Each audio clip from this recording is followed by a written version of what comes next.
He was 16 when his lungs started melting. Not metaphorically, not dramatically, literally melting. Doctors had never seen anything like it. His chest scans looked like he'd been inhaling acid. His oxygen levels were lower than some cancer patients. His breath rattled like broken glass inside a paper bag. And yet, even as machines fought to keep him alive, he was still sneaking hits from a vape hidden under his hospital pillow. This is not just a story, it's a warning. Because Ethan Miller didn't know he was one puff away from a coma. And you don't either. It all started like a whisper. A slow, hazy cloud of sweetness and smoke that wrapped itself around a quiet boy in small-town Pennsylvania. A boy who loved his guitar, liked astronomy, got decent grades, and who, at 13, took a mango-flavored puff that would nearly kill him. What follows is not fiction, not hysteria. It's what happens when corporations experiment on children, when addiction dresses itself in candy and chrome, when science can't keep up with the streets. This is what they don't tell you in vape ads. And Ethan Miller? He became the face of something terrifying, the thing that doctors now call Syndrome 5. It began when he was 13. A friend at a sleepover passed him a sleek little pen that glowed blue at the tip. Mango flavored, it made his head spin, made him giggle. It felt harmless. Then came the habit, first only at parties, then between classes, then every chance he got. By 16, Ethan couldn't go an hour without a hit. He owned over a dozen different devices. He collected flavors like a sommelier collects wine. Cotton candy, blueberry blast, sour lemonade, dragon fruit. The more exotic, the better. What began as curiosity had become compulsion. His mother, Evelyn, worked night shifts as a nurse, often too exhausted to notice the slow changes creeping into Ethan's health, the shadows under his eyes, the cough that lingered, the way he seemed distant, always distracted, but she trusted him. Ethan was a good kid. His best friend Jackson Rivera had already been through his own wake-up call, a collapsed lung at 15. He warned Ethan again and again, but addiction isn't logical. It whispers lies and builds walls. Ethan dismissed his friend's concerns and buried the warnings beneath clouds of vapor. It started with fatigue, subtle at first, then chest tightness, shortness of breath. He couldn't keep up during gym class. He felt like he was breathing through a straw. His teachers noticed. One even called home, but Ethan assured everyone he was just out of shape, maybe coming down with something. Then one afternoon, he collapsed on the track. His body hit the ground hard. He didn't get up. Emergency services rushed him to the hospital. His oxygen saturation was dangerously low. His chest X-ray was alarming. His lungs were inflamed, scarred, almost unrecognizable for a boy his age. The doctors were puzzled. No pneumonia, no flu, no COVID, no tumor, just damage, and fast progressing at that. Dr. Alina Carter, a young but brilliant pulmonologist, took interest in his case. She'd seen this pattern before. Teens, all vapors, each one presenting with unexplained acute respiratory distress. She had begun calling it Syndrome V, a condition not yet recognized officially, but she had her suspicions. Ethan was admitted to the ICU.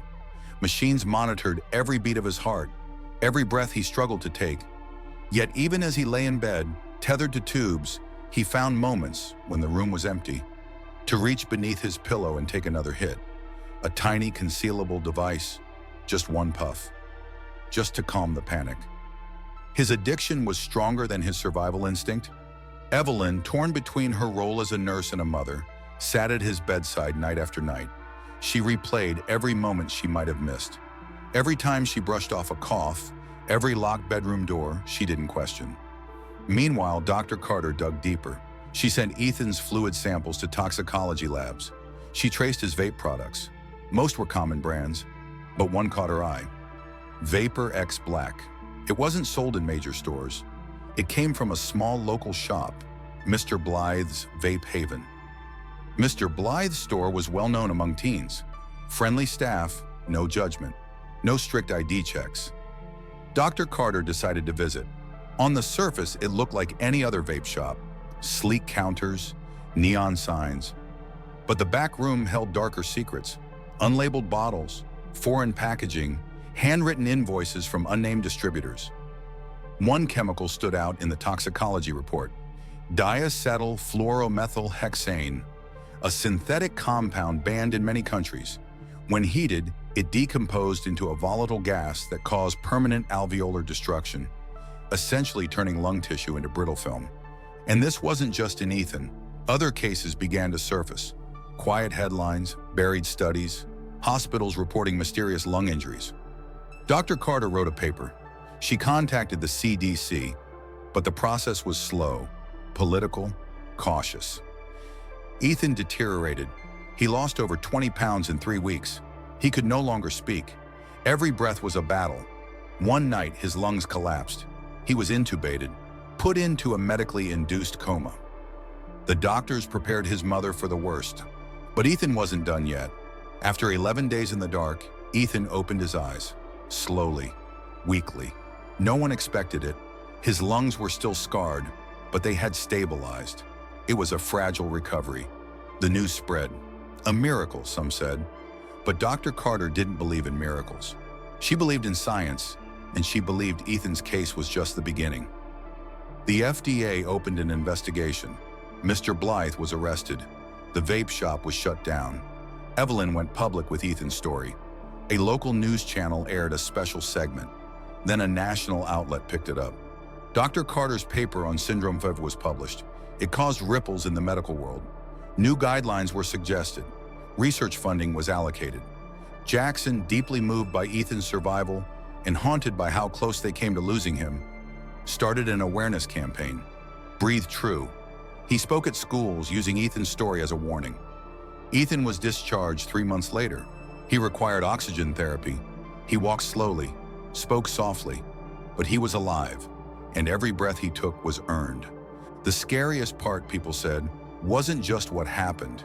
It was how easy it had been, how easy it was to start, how easy it was to find those products, and how little anyone really knew about them. Because vaping isn't harmless, it's just untested, unregulated, unknown. What lies in that vapor isn't just flavor and fog, it's chemicals, toxins, addiction, decay. And for some, like Ethan, it's nearly a death sentence. But Ethan survived, not because he was lucky, but because people fought for him. His mother, his friend, his doctor. And now, every time Ethan struggles for breath, every time he sees his scarred reflection in the mirror, he remembers. He remembers what it cost. And he hopes others don't pay the same price. The tragedy of Ethan Miller isn't just about what nearly killed him. It's about how close we all are to the same mistake.